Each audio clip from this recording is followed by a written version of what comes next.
All right, let's do our exam review for AP1 and APC Mechanics. So first, we'll talk about what this review is and what it isn't. So this review is more of like a point maximization type deal, where we're assuming you know the content and you're at least somewhat comfortable with the content and just want to try to maximize your points by seeing like what are some common questions we ask, what are some common scenarios to look out for, that sort of thing.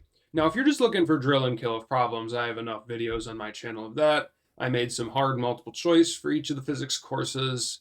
We got some FRQs. So this isn't really about grinding problems. This is just going to show you sort of the types of things to look out for. And it's really a test-taking guide because AP asks things very specifically. So you can use the timestamps to skip around. So this does cover AP1 and APC. So there's some fluid stuff in here for AP1 people. There's some calculus stuff in here. I've labeled all those sections. So you can feel free to kind of bounce around. You could go to the very end if you want to just see my ideas for 2026 based on what hasn't been asked in a while. But disclaimer, I'm probably wrong on that because there's a million mechanics problems we could ask. So most of the video is going to be spent doing sort of in-context multiple choice practice relating to the skills.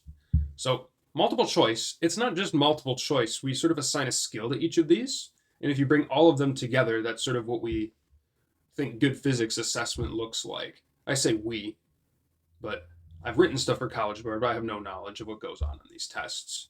But I do at least know their assessment philosophy. So the skills, there's symbol math, which we call derive. There's number math, which we call calculate. There's the ratio, like if I double x, what happens to y? That's called functional dependence. We have comparisons and rankings. We have make a claim. That's kind of your catch-all for just miscellaneous questions. And then we have the make a claim, but why is it true? So the questions are actually not split evenly on each form or between the courses. So AP Physics 1, we'll notice the big difference is the difference between AP1 and APC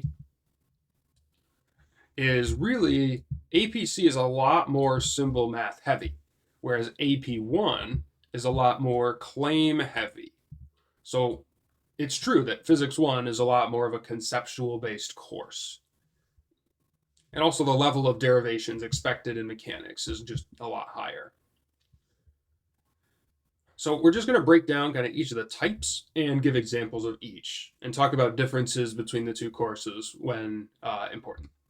So some general MCQ tips is that not all questions are supposed to be like average difficulty. So you can assume that a good assessment is going to follow that sort of bell curve where there's 10 that are easy, there's 20 that are like medium, and then there's 10 that are supposed to be hard. Now, that's not like a general rule or anything, but it's good assessment design. So a lot of times what happens is people will get tricked by an easy question because they think it looks too easy. We ask easy questions, right? We're trying to figure out where you are. So we have to ask easy questions so we can see which ones are considered medium and hard. So there are questions that we're intending most people get right. Or at least when I write tests, that's what I do. Now, another sort of meta tip that we have is that for math-based questions, the answer choices aren't just made-up garbage. We base each of the distractors based on common mistakes. So look for, like, if you have forces and you want the net force on something, did one answer choice add the numbers? Did one answer choice subtract the numbers? Did one do Pythagorean theorem with the numbers? So there's a lot you can gain, actually, by looking at the distractors. So remember, this test is multiple choice at the start. So it's not, you don't have to recall it from a vacuum. You're given these answer choices in context, and that can help you kind of reverse engineer our thinking. My other big tip is that if you see a bunch of numbers, and it's not just like an easy graph read, skip the calculation and come back to it. This is more helpful for like E&M when you're typing in all those fundamental constants. It's just so time consuming. So make sure you get through everything. So if you see a calculate item and it looks pretty involved, just skip it. So now we'll start with our first skill. This is often the one people struggle with the most, so there's a lot involved with this. It's derive. Now, for any of these derivations, you want to start from either like a physics fact or the formula sheet. And then the difficulty of the problem is based on how many of these different things you have to link together. So Do we have a uniform acceleration and are asked about speed or time? Then you got to use kinematics. Is it a speed turning into height or stretch type problem? Use work or energy. Collision, momentum. Is it a object with length that's at rest? You probably got to use torque. Do you have a rotating body? Then you got to use rotational kinetic energy. And do you have these multiple objects interacting, but there's also a rotation involved? Then it's probably angular momentum. So just try to look for patterns in what pictures are associated with what things. Do you see a circle? Then it's v squared over r for the acceleration. And if you're looking at answer choices and the answer choices don't match their units, meaning like the fractions are flipped, or sometimes numbers are on top and sometimes they're on bottom, you can kind of use the scenario to predict and eliminate some of them. Like, for example, acceleration. If you had like derive an expression for the acceleration of a system, and one of your answer choices was m divided by f, well, we knew that couldn't be a correct answer because if I apply more force to an object, its acceleration shouldn't decrease. So that sort of thinking can help you deal with getting rid of some bad distractors, if you have at least some sort of intuition, at least, for the scenario. And you can't always if you had some weird values, especially if you start squaring things and have to determine that. But sometimes you can knock out a couple of them using this.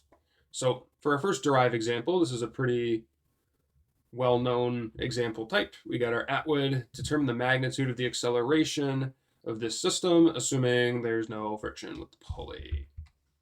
So there's a couple ways of doing this, but first we're going to take this like the test isn't in a vacuum, right? So my choices are all multiples of g.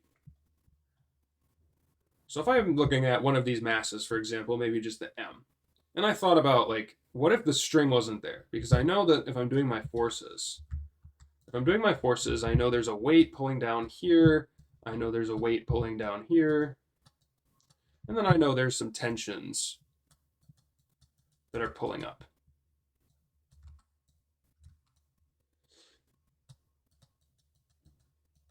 So as a result, we know that whatever the acceleration of one of these masses has to be is going to be less than its free fall acceleration, because the tension is sort of fighting the gravitational force. So we actually can eliminate the 3g answer because there's no chance you can accelerate greater than free fall if there's just something, if it's free fall minus some other stuff.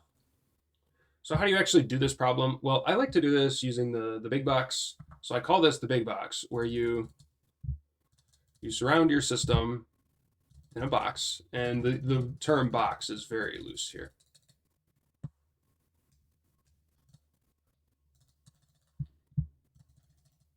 So here's my lovely box shape. And you just look at the forces that are sort of coming from outside the system, because internal forces have to cancel because of Newton's third law. So you can always say that the acceleration of a system is just going to be the net force on the system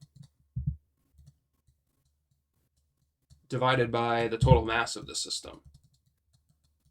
So if we think about this scenario, and we're looking at the sort of net force that acts on this system, well, we know that if we have this pulley and the 4m is heavier, it's going to win, right? These forces are competing with each other. So the pulley is going to rotate and the 4m is going to go down. So I actually know that the 4m sort of wins here. So my acceleration, I'll use a darker blue here, so that my acceleration is going to go this way. So all I have to do is figure out what external forces are helping and what external forces are hurting. So why is my system rotating in that direction? Well, it's because the 4m's weight is pulling that way. So the force that's helping me rotate would be the 4mg. And then what force is sort of hindering my rotation? Well, in this case, that's going to be the 1mg, because that's fighting. The 1mg, even though it's still a downwards force, it's trying to pull the pulley the other way. So there's an mg fighting. So I always say F net is help minus hurt. And then what's the total mass of the system? I have 1m and 4m, which makes 5m's. So we get 4 minus 1, which is 3mg divided by 5. So we get 3/5 g. And that is an answer choice. So another way of doing this, which this definitely requires like knowing a lot about the scenario to be able to figure this out without. Because if you can kind of reason where the answer choices came from, you probably just could come up with the answer. But notice that like 1/5 G is thinking that mg is the net force, so it's just mg over 5m. And 4/5 G would be thinking it's only the winning mass that sort of contributes to the acceleration. So it's forgetting that the 1 mg actually fights your rotation there. So that's kind of a more involved multiple choice. I've actually seen something like this on Physics C quite often, and it could be on AP1 also. But that's a classic derivation. So if anything, I can show you this little shortcut. Whenever you have systems of objects, just surround your system by a box and do help minus hurt over total mass. So again, I had names for these. I said this was helping, and this was hurting. Now, you could have also done this by like doing a system of Newton's laws equations. That just is even more time consuming. So we see that, as expected, we get 3/5 G. Now here's our little AP1 segment, derivations with fluids. So there's really two types of fluids questions. There's fluids with forces, where it's about pressure or buoyancy or F equals ma. And then there's fluids with energy that involve Bernoulli. And also the special case of Torricelli's theorem that just looks like gravitational turning into kinetic. That's the case where you just have like a leaky tank. You don't have to memorize this. It's a special case of Bernoulli with the pressures being equal. But this comes up quite often because it's not super involved mathematically. So let's do an example here. This is actually a lot easier to figure out the answer choices before I do something. A block of mass m and volume v is placed in a fluid of density rho greater than that of the block. So greater than that of the block. So that means I have a really heavy fluid compared to the block. So it is going to float, right? Because if you're less dense than the fluid, you float. So I know it's going to accelerate up. So that actually tells me that I am going to have an answer of not zero. I didn't think about putting 0 as an answer choice, but our acceleration is going to be up.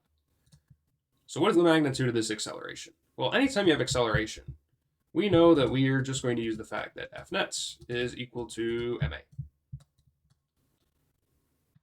So this block, of course, lives on Earth. So if this block is on Earth, there will be a gravitational force mg down. And then since this block is in a fluid, there's a buoyant force that points up. And what's our formula for buoyant force? Well, our formula for buoyant force is rho of the fluid times v of the fluid times g, because it's the weight mg of the fluid. So notice these forces are competing. So my help minus hurt expression, ma is help minus hurt. So ma is equal to the helping force, rho vg, minus the hurting force, mg. So we see that if I take out an m from everybody, this gets us answer choice C. Because if I divide everybody by m, I'd get rho v over m times g minus m over m, which is just g.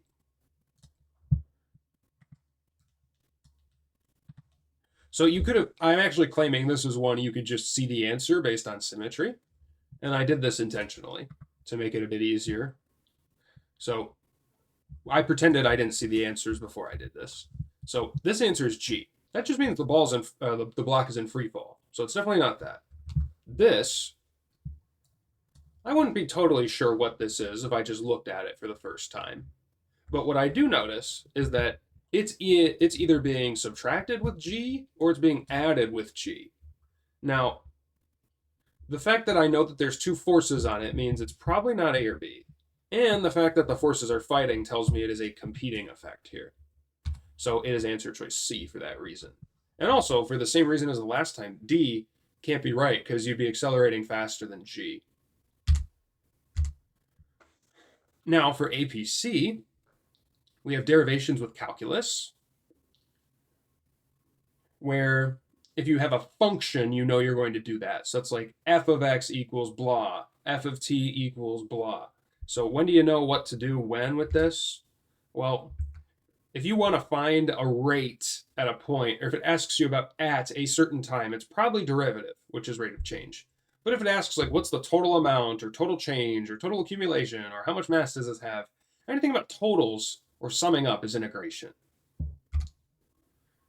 And be careful that there's a couple of relationships that involve calculus, but they aren't just like do the operation. It's like F is ma. So if I have the function for v, I can't just take a derivative to get a. I have to also multiply by m, or like the center of mass formula. I also have to tack on an x to whatever I'm integrating. Moment of inertia, I tack on x squared before I integrate. And to summarize both forms of this, here's the table. So we got velocity is the rate of change of position. Acceleration is the rate of change of velocity. Forces are directed towards decreasing potential energies. Lambda is the linear mass density. The rate at which your momentum changes is net force, and so on. And then there's the angular analog of each of these, where you have angular velocity, angular acceleration, change in kinetic energy for rotation. And then we have like the center of mass formulas and the moment of inertia, along with angular momentum change. One thing that's common to show up here is be careful about force versus time and force versus distance. Right? If you take force over distance, that's energy. Force times distance is an energy or kinetic energy change. And if you take a force over a time, well, that's a force acting over a time interval, which is impulse m delta v. So be careful there. All right, let's do a derive example here. The position of an object as a function of time varies according to x equals alpha t squared. What is the kinetic energy proportional to? So kinetic energy is 1/2 mv squared. So I don't have v right now, so I need to find it. So I have x, I need to get to v. I know the relationship v is dx dt.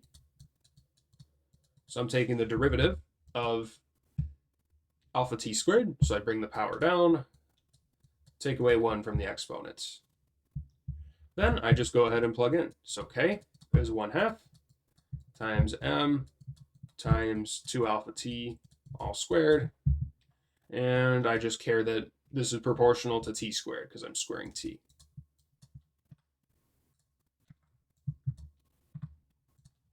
So we can see this was an example where, yes, I had to do a calculation, but I also needed to plug in. So I didn't just have to take a derivative. I had to plug in that expression to k. So sometimes you get these multi-step. These multiple choice are generally picked to be like somewhere in like the middle hard range when we do these, just to give you a sense of like instructive examples that you might have to think about. Right. Now, another thing, this was more of a free response topic, but you could have to set these up on APC. You might have to set up a differential equation where you're looking at the net force or the net torque in a system and have to relate that to the rate of change of a motion quantity. Now, if it's solvable, you just have to go to first order because you can separate first orders. But if you have some sort of an oscillator, then you get the second order one. So usually in a multiple choice, you'd be asked either how do you set up the DiffEq or like which of these gives the solution. So to actually solve a DiffEq, which this is more of a free response tip. So I say solve for the derivative term. And once you solve for the derivative term, move all velocity items to one side. And that usually requires dividing by everything. And then you integrate with appropriate limits. And in APC, most of these equations have either like an exponential decay relationship for like an unassisted drag, or it has an exponential approach relationship for drag that's being caused by some other force, like free fall with drag, for example. So an object of mass m is released from rest and experiences a drag force that's quadratic. Which of the following yields the velocity as a function of time? Now, it's possible to just select the answer to this, but this is also a super hard, like multiple choice. I just want to put this here to like give you practice with DiffEqs. So We're assuming this is in free fall. So an object is released from rest vertically, I should say. So if it's falling vertically, gravity, mg, is going to pull it straight down. And then the drag force, bv squared, is going to try to oppose that motion. So my net force equation using help minus Hertz would be F net is equal to mg, which is helping me go down, minus bv squared, which is opposing my motion. And F net is ma, but m is dv, or a is dv dt. So m dv dt equals mg minus bv squared. So I can solve, and I get dv dt equals mg over m is g minus b over m v squared. And then I can see what my answer is going to be. Because I'd multiply both sides by dt. So I'd multiply both sides by dt, and then I'd divide both sides by that entire parentheses term. And we'll see that the answer is D.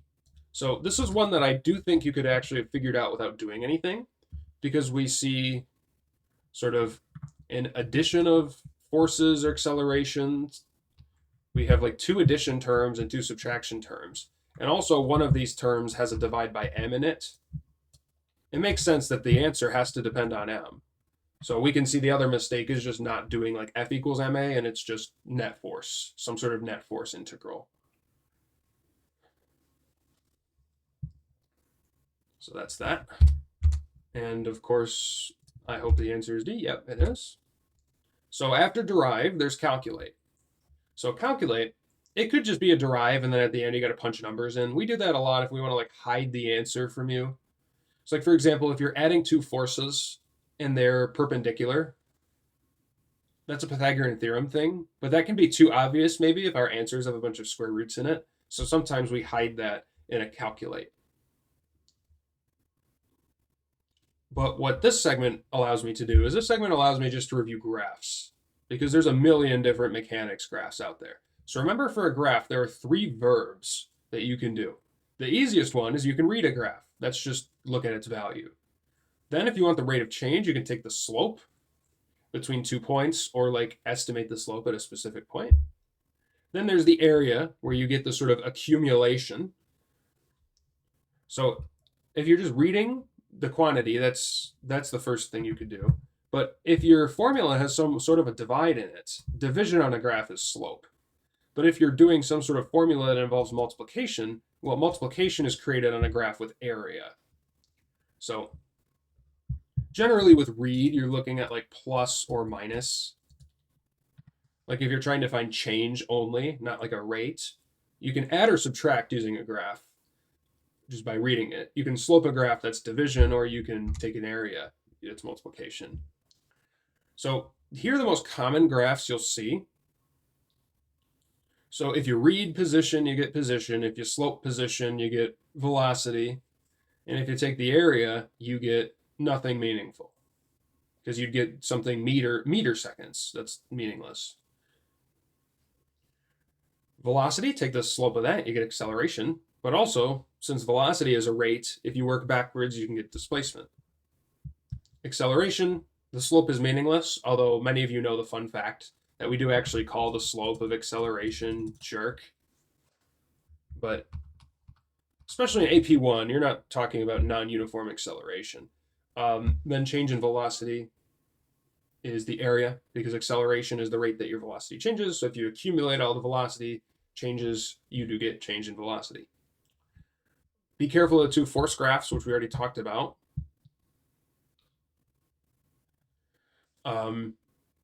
Because if you take the area under a force distance graph, that's FD, which is work, or kinetic energy.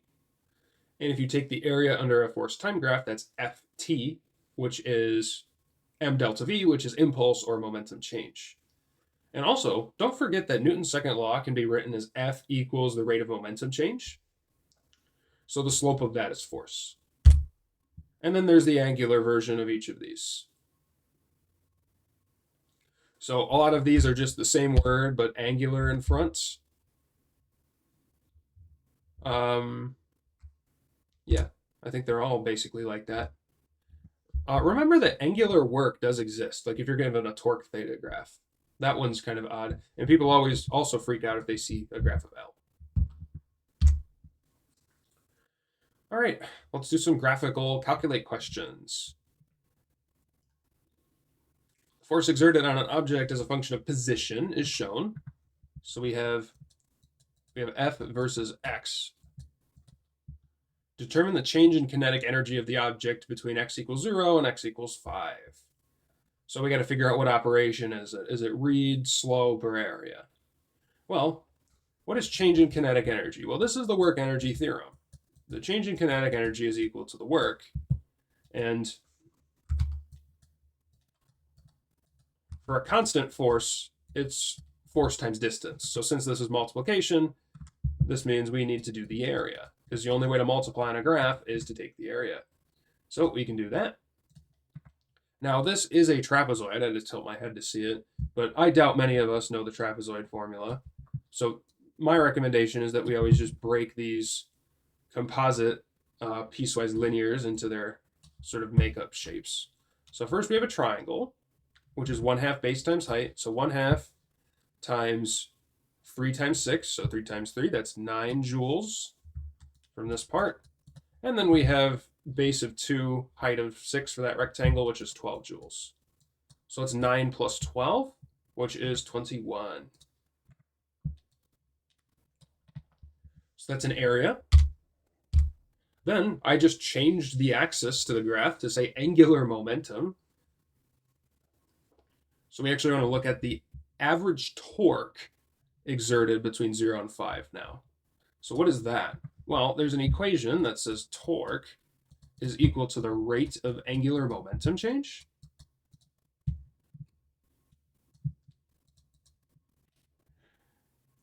And well, this is division. So if I'm dividing on a graph, that's the slope. And more specifically, it's the slope between 0. It's the slope between 0 and 5. Because it gave me that interval. So yes, I know that this is not a constant slope, but average, you don't need a constant slope for that. So we're just taking the slope. This is where I really want my line tool. Do I have a line tool? Probably not. Here's how we'll do it. We'll just make it a dashed line. No, that's not much better. Whatever, we get the idea. We're going to do rise over run here. So this rise of our graph, it rose 6. It rose 6, and then the run was 5. So the slope is equal to 6 over 5, which is 1.2 kilograms times meters per second squared. And that's going to be newtons times meters. Kilograms times meters squared, second squared. Because a kilogram meter per second is a newton. And then we had an extra newton left over. Sometimes, oh, I forgot to say, sometimes the units can help you as well, which we'll look at on this last example. After recent budget cuts, we are down to using the same graph for a third time with the same answer choices. It's even the same axes. We just want the angular impulse delivered to the object on this time interval. What is angular impulse? Oh yeah, this is also on the formula sheet. So if you're getting tripped up by words, on the formula sheet, it defines all the symbols for you. So impulse, I actually see that impulse is delta L. Right? Impulse is change in momentum. So angular impulse is change in angular momentum. Well, that's not multiplication. That's not division. Delta is subtraction. And I can totally subtract on a graph. So what's the value at the end? Well, the value at the end is 6. What's the value at the start? The value at the start is 0. So it's 6 kilogram times meter squared seconds. Also, you could have figured this one out by units, because notice all of the answer units are the same as the graph units. So you know it has to be just some sort of averaging or adding, subtracting with the graph. All right, so that's our biggest segment done. It looks like we're about halfway through. Next is functional dependence, also known as ratios. We try to keep these simple. So I am guilty of making these way harder than they usually are. Like I'm guilty of making it like a derive, then a figure out how it depends. Apparently, you're only going to be having to use like one equation from the sheets, maybe two, and link them. And then you just do the dependence there. So this is really like sometimes it's a derive in disguise, the hard ones. And just know like your main facts. Like if you double a linear thing, that's times two. If you double a quadratic, that's times two squared, which is four. Cubic is eight. And also square root is the square root two. Cylinder has rotational inertia I at its center. What's the rotational inertia of a cylinder of twice the mass and half the radius? Well, if we look at the formula, I'm going to also show you how I love to do all of these. I will die on the hill that this is the superior way of doing a ratio question. This works with all forms of them. So first, you got to get a formula that relates the stuff. So what is a formula that relates rotational inertia to mass and radius? Well, rotational inertia is for a single object. It just looks like it's going to be the sum of mr squared. And more specifically, we don't know, like maybe you know this for a cylinder, but for a cylinder, it's always going to be some shape constant times m times r squared.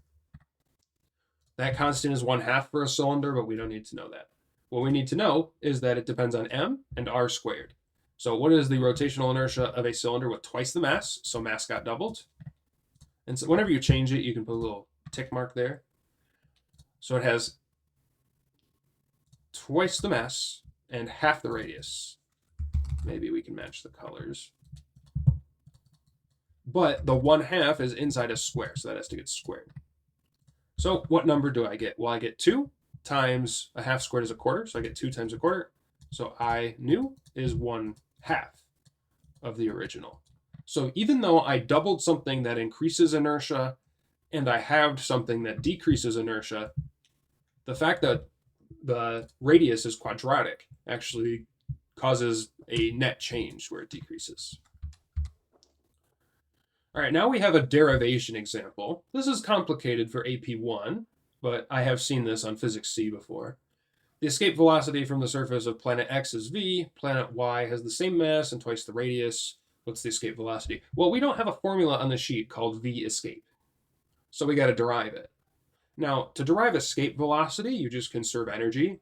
And notice if you go from really far away, if you go from somewhere to really far away, that would mean you have 0 potential energy at the end. So you must exactly have had that much kinetic if you get really far away at minimum speed. So this is essentially just a conservation of energy question where gravitational potential energy, it gets turned into kinetic or vice versa. Gravitational potential energy. Actually, we'll start this with k plus u equals 0 because of the sign. So you get like 1/2 mv squared minus gmm over 1r. So these both came from the formula sheet. So notice this linked 2 equations from the formula sheet. The m cancels of the like satellite or whatever object. And then you'd get 1/2 v squared equals gm over r. So we get the expression v equals square root 2gm over r. So this was really a derive in disguise. So this would be a very difficult functional dependence. But now we have to figure out the factors. So planet Y has the same mass, but twice the radius. So times 1 on top, times 2 on the bottom. So my entire quantity under the square root has been halved. So I just get 1/2, but it is underneath a square root. So it's the square root of 1/2, which is 1 over root 2. Because square root of 1 is 1. So it's really root 1 over root 2, which is just 1 over root 2. Very tricky. So I wanted to include a tricky one in there. This is a derivation that does show up. Like this is like a one-off every year. Something with escape velocity or setting gravitational force equal to centripetal or something like that. Now we got compare. These are actually my favorite. I think these are some of the best physics assessment items you can get is these comparisons or ranking tasks. So you're either comparing like the same quantity at two times, or you're like doing a big 1, 2, 3 ranking. And sometimes this is like a functional dependence in disguise. So we have these two scenarios where suppose we lift a block upwards a vertical distance h, or instead we push a block up a frictionless ramp a vertical distance of h. We want to compare the absolute value of the work done by the lifting force in both scenarios. So there's a couple ways of doing this. I actually think we look at sort of the block earth system for this to get the answer. So initially, if my block is at the bottom of the ramp, it has 0 kinetic energy. It's at the bottom, it's at our lowest point, and so there's 0 potential energy with the earth. Now, when it's at the top of the ramp, it has 0 kinetic energy because it's moving at constant speed. I should say constant speed here. I'll edit this. It should be pushed up a frictionless ramp of height h at constant speed. And then we have over here, we now are going to have gravitational potential energy in this system, mgh. So what is the work done? Well, the work done is just our change in total energy. So the work done must have came from that lifting force. So it's mgh in both cases, so it's non-zero. An easier way of thinking about it might be to look at the work done has to oppose this gravitational force. And the work done by gravity would be mgh. But since the network has to be 0 on the system, we also must have put in mgh. This comes up a lot, so which is why I included this as a problem. The idea of like gravitational potential energy or the work done by gravity when you're lifting versus pushing up a ramp at constant speed. You need to know that for gravitational force, it's independent of path taken. It's only about the endpoints.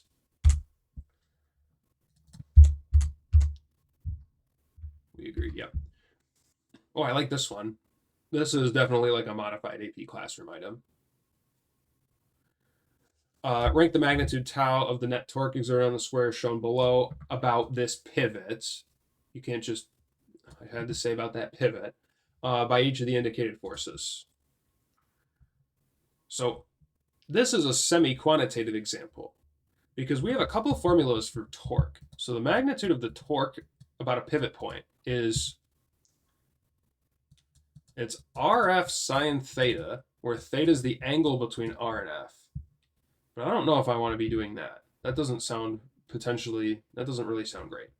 Or I can multiply by the perpendicular distance between the pivot and the line of action of the force, or I can multiply by the distance to the force, distance from the axis to the force, times the perpendicular force component. Now we're actually going to use this second one because if your forces are vertical or horizontal, it's really easy to do the second approach, which we call lever arm,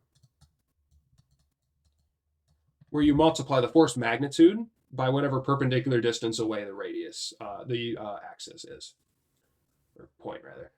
Okay, so here we can just kind of do each of these. So tau 1, tau 2, and tau 3. Making sure I can see that. I can't really see tau 3. We'll move that. We'll move tau 3 over here. All right. So it's R cross F, which is R perpendicular times F. All right. So my first force is vertical. So the horizontal distance to 1 is 1 unit, and F2 is 2 units long. So its lever arm is 2. Tau 2 is vertical, and the horizontal distance to F2 is 0. Tau 3, the force is horizontal, and the vertical distance from the pivot to F3 would be 2. So it's 2 times 1, which is 2. So the torques match for 1 and 3, and it's greater than torque 2. So again, if you have horizontal or vertical forces, you just take the perpendicular distance to the force, and it's really easy. So anytime you have like the climbing up the ladder or things involving gravity, that's helpful. Now we'll do a specific example for each course. So for AP1, here's a fluids example. This is different than a fluids question I wrote. They got a lot of interesting comments in the video, because I actually gave a scenario with like unequal densities, but like the pressures had to work out because it was a fluid at rest. But this system is accelerating clockwise. We want to compare the density of each fluid and pressure at these points, which are at the same depth. So these heights are the same. These fluid heights are the same. Well, we're accelerating clockwise. So that means the system's accelerating this way. So that means whatever's pushing down at point Y has to be beating whatever's pushing down at point X. So that means that Y has to be more dense, or the fluid at Y. So that's P2, rho 2. So I know rho 2 is the more dense fluid. And then are the pressures going to be the same or not the same? Well, we know that pressure is equal to rho G times depth. So the pressure is going to be greater at Y because we have a more dense fluid at the same height. Right? If I have the same amount of two objects on top of me and one of them is more dense, we're going to get more force per area. Also, you could use this idea that like it's going to flow from high pressure to low pressure. So Y must be at higher pressure. Now we have an APC example with shell theorem. So we have these two sort of circular space stations. So they're rings, meaning we're saying they have negligible thickness. And we want to compare the gravitational field strength at each of these points. So Newton's shell theorem says the gravitational field strength due to a shell inside the shell is equal to 0.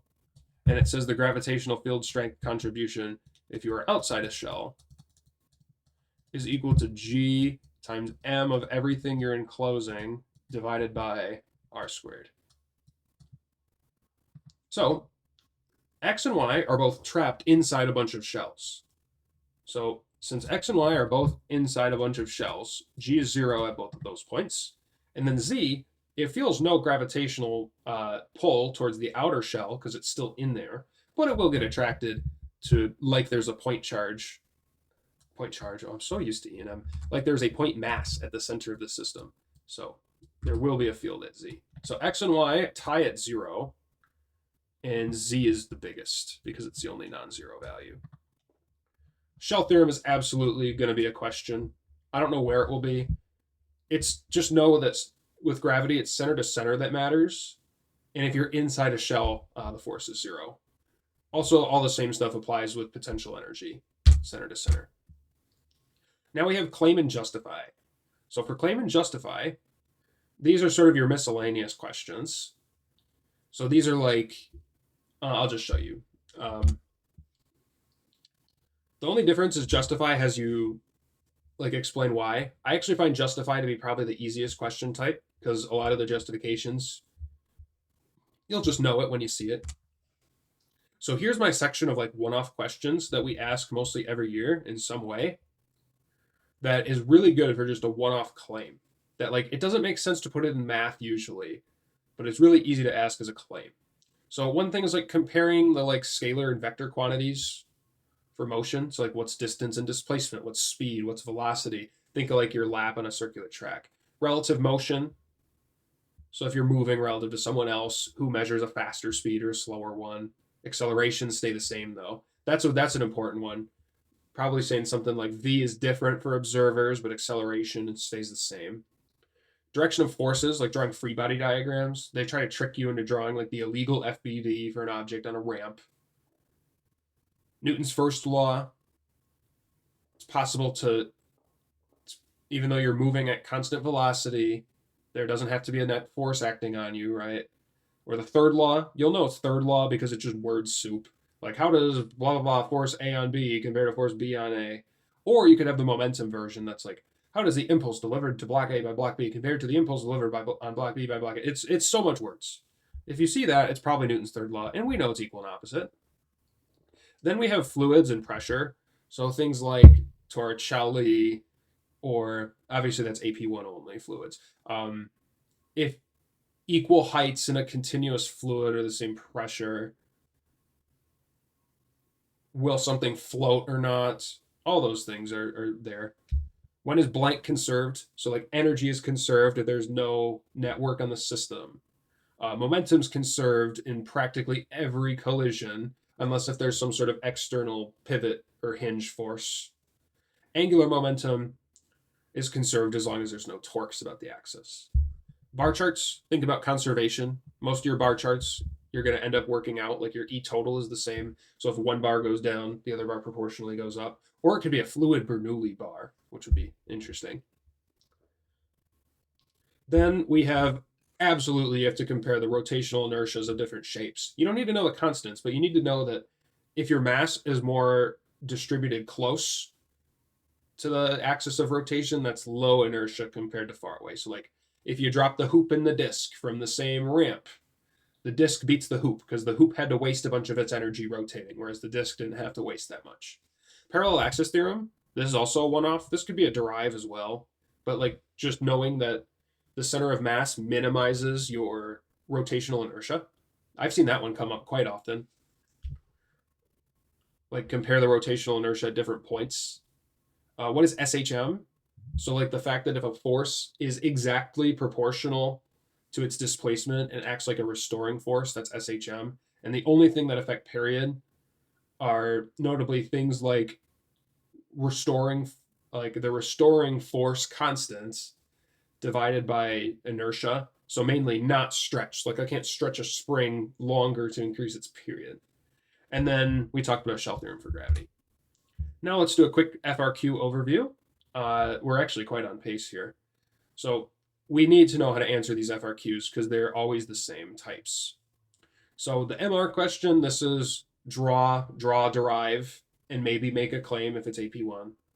Then FRQ2 is draw a picture that's not a graph, derive something, draw a graph, and then claim something or say whether the parts are consistent.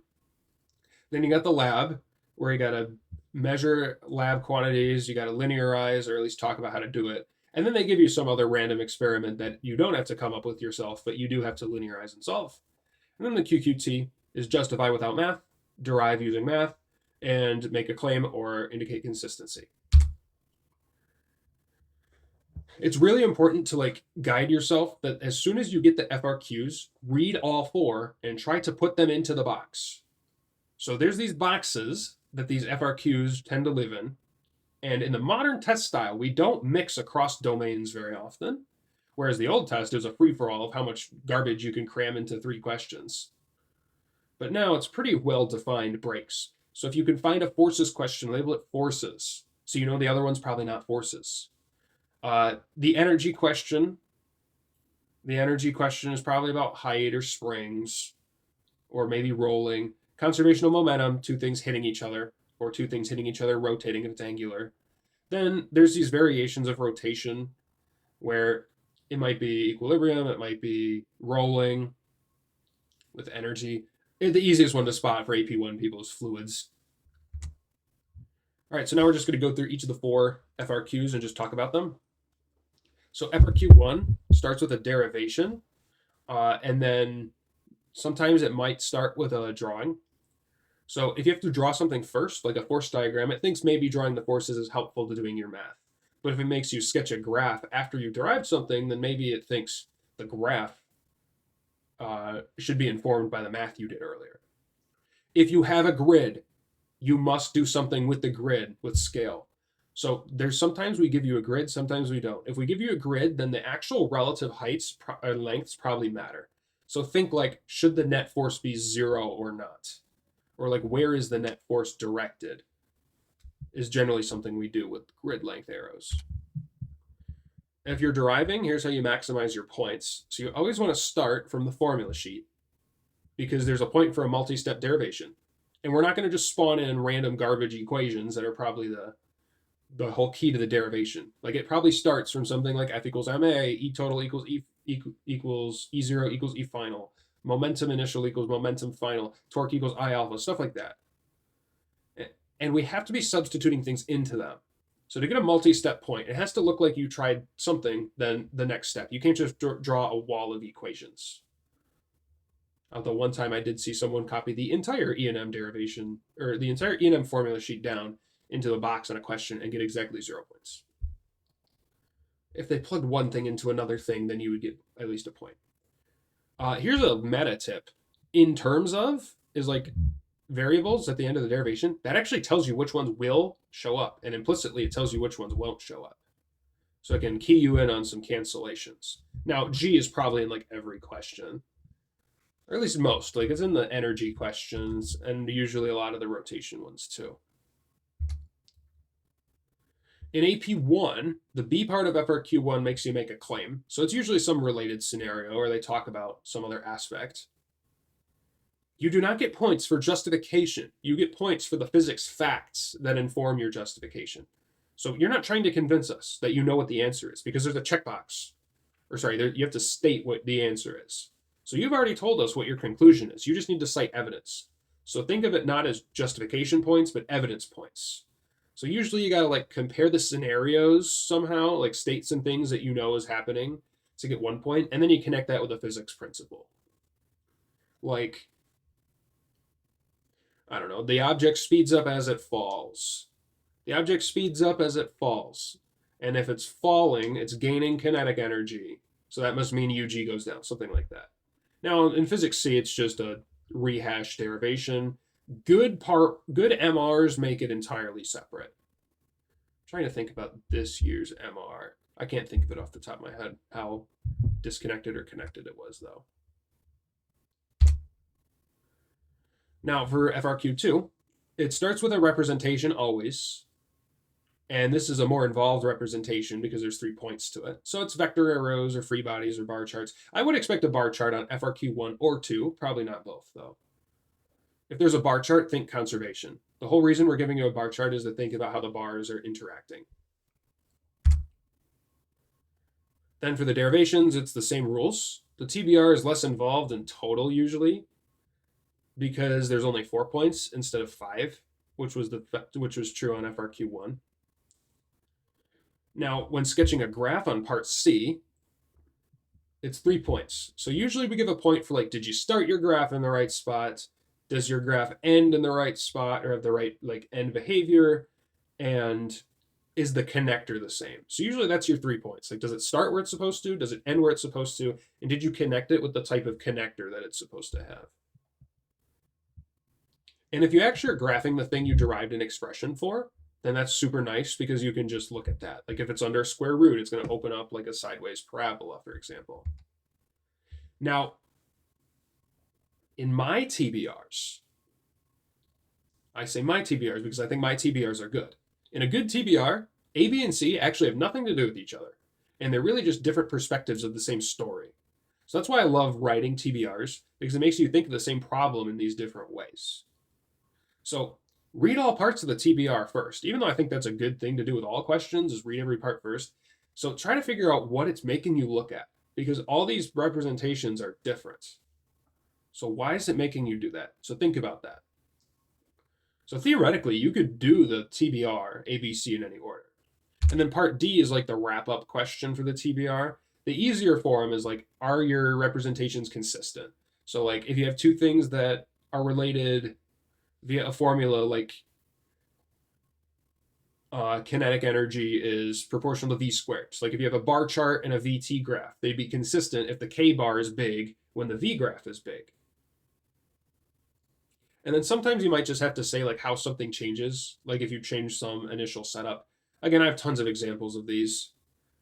But actually to earn part D, we say this is about functional dependence. So you have to cite some sort of relationship usually, or some feature specifically.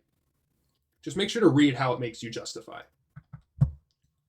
So for example, I had to say, if I was relating functional dependence with K and V, I have to say K is proportional to V squared.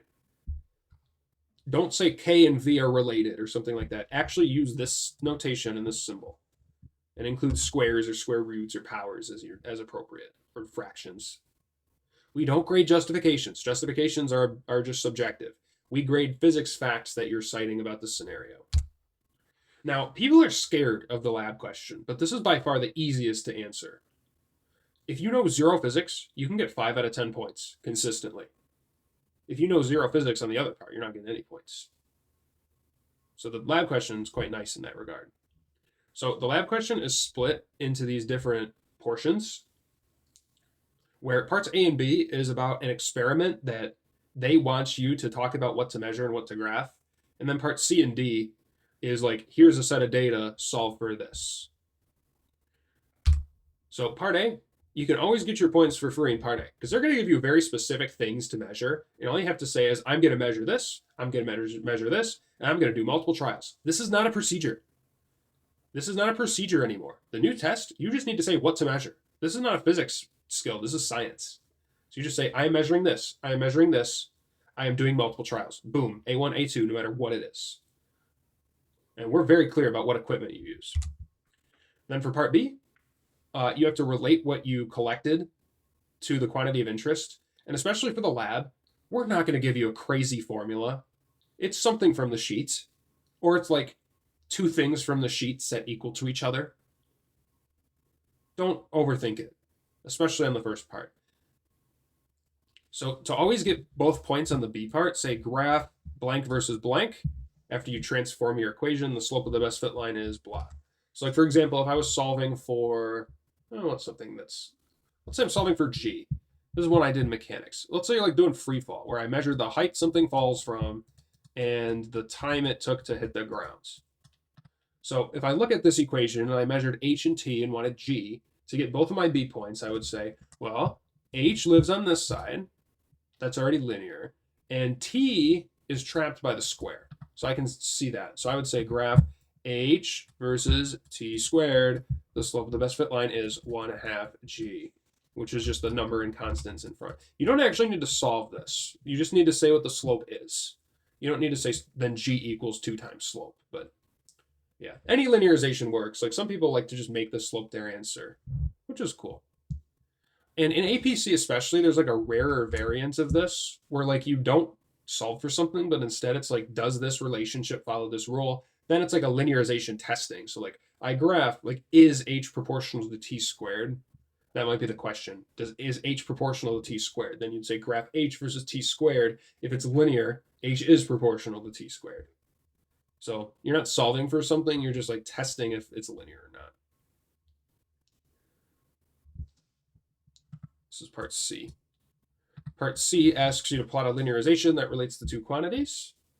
The relationship is simple in most cases.